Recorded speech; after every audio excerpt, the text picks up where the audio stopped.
Hello, this is Evans from Bold Brands. Today I want to teach you about Photoshop and how to create a new file in Photoshop. Yes, so be sure to like and subscribe to the channel so that every time we make a new tutorial about graphics design using Photoshop, you are alerted and you get a notification. So just hit the subscribe and the bell button and make sure you're part of the family. So today what I'm teaching is so simple. And before I start anything, I would wish to let you know that for any graphics work that you're going to do, for any graphics design that you're going to start doing, be it a new project or editing a previous one, there is one thing that I always tell people, that is a passion. If you don't have the passion, trust me, graphics design is going to be so hard. Most times I tell my people, and I tell the people that I teach graphics design, that you cannot do what you don't love, you see. So unless you're this dynamic person and you love trying this, trying that, trying new things, you are open-minded and all that, yes, you will do graphics, but it takes a lot, and that means and includes loving what you do. So this is how the user interface for a new project in Photoshop works. That is, if you open your Photoshop, that's what it presents to you, where you find that we have a number of options, and then we have the new file, edit. All those I'm going to enter into detail in the next session. So for the meantime, welcome to the channel, and let's dive in. It's open. So we have the file, it has new options and all that. This when you want to create a new file, you want to open maybe an existing file. When you want to create a new one, you can open there. Then when you want to you want to open an existing file, you go there, browse and bring. These are files which are already in Adobe. So maybe you want to pick one from Illustrator and then you drop it to Photoshop, you can do that. So it has quite a number of options that will go in later. And then these edit buttons and the image layer, type, select, filter, 3D view, plugin, window, all these I'm going to show you how they work and where they are applied after this first step. But for now, they are not so much of use. So today basically I wanted to talk about two things, that is the create new and then the open. Now there are shortcuts here, that's why we are seeing the create new and then the open button. Now when you are starting to design from scratch, yes, not doing any photo editings or something which is already existing, but you're starting your design work from scratch, talk about designing a poster, making maybe a logo, adjusting, doing some typography sort of thing, you can create. That is where you use the create option. And then the open option, you use it when you already have an existing work. Maybe you've done some Adobe Photoshop project and then you want to re-edit, or maybe you're having a photo for photographers and then you want to do the retouch. That is where you go to the open, because it will open for you the file in its raw format. Yes. So let me show you what the create option brings us.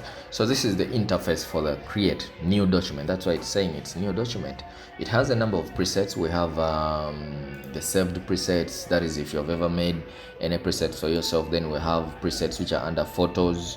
Maybe you want to make your work in the size of a photo paper or something, landscape, 3x2, 6x4, 7x5. All these are presets. Then if you're doing your work for print, there are also very many photo sizes, like newspapers, the tabloids, the Lego, then the A4. If you want your work to be specifically in the size of A4, you go to the A4 preset. Then if you want your work maybe to be in A6, you do that. A5, A3, then B5. So it has quite a number of presets. Then we have the artboards. This is when you want to draw pixel work. Then we have the mobile. Then we have if you want to do something in line with your website, maybe you're doing a website and then you want to design an artwork or a logo or anything for that website, you can design it in accordance to the size of your web page. And then if you're doing something for mobile, we have a number of presets. Also, we have the iPhone X, all that, iPhone, iPad, Microsoft Surface. So you find something that is convenient.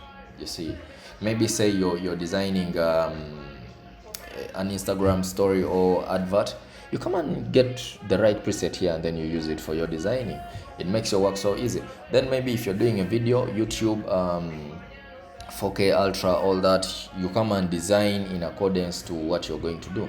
So if you don't have anything in mind and then you want to design your thing from start or your work from start, basically you come to the custom.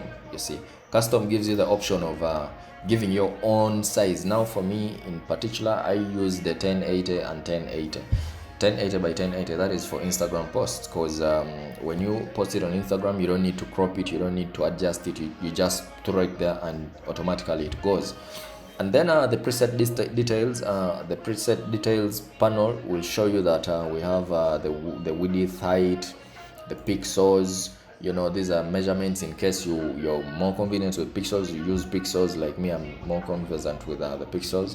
If you're more conversant with the inches, you use inches, centimeters, millimeters. So this gives you the units you'll use to measure your height and width.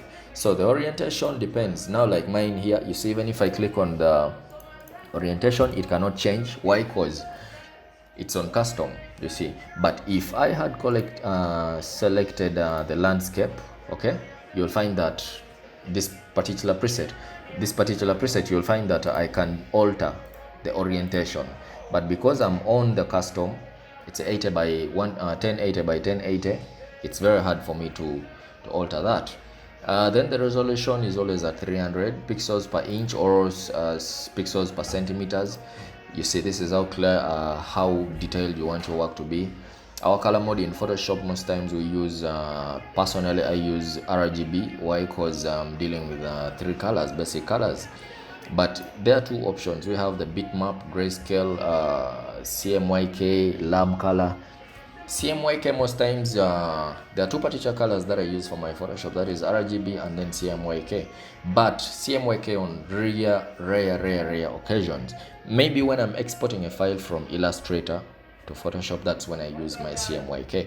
But if it's strictly a Photoshop file, I use the RGB because it's more easy.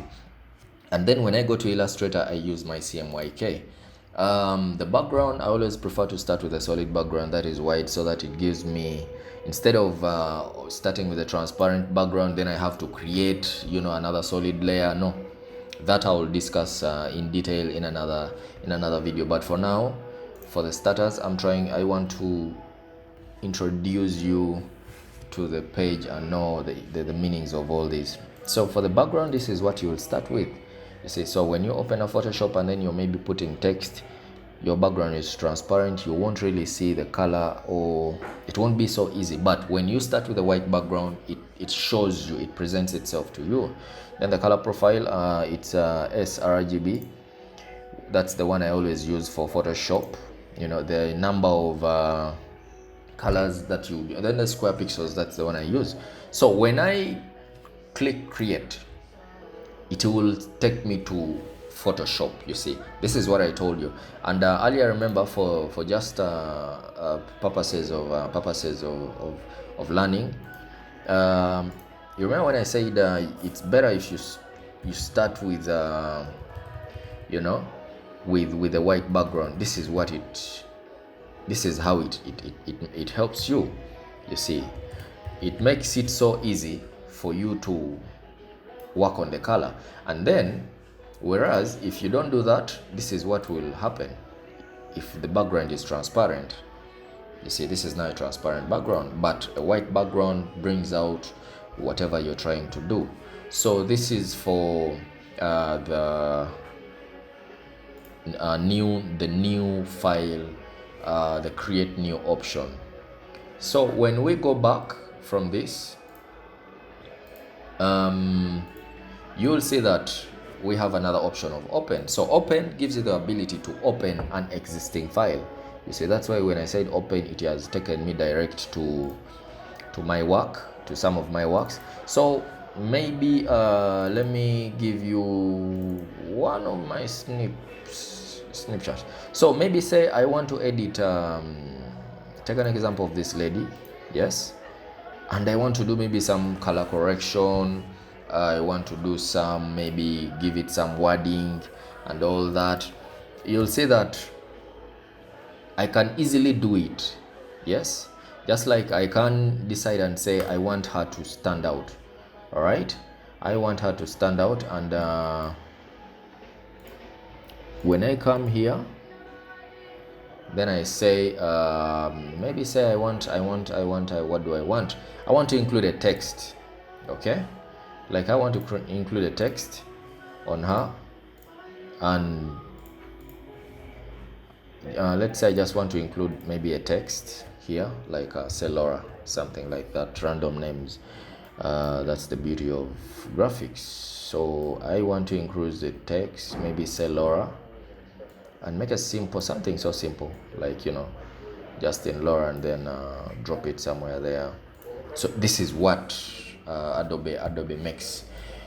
This is what they mean by when you open a file, you see. So alternatively, I can choose and say, now let me put Laura here, and then you make it into two, or you say let me put this the wording before Laura or after Laura, or I add something nice, you know. That's how design is. You play around with it, and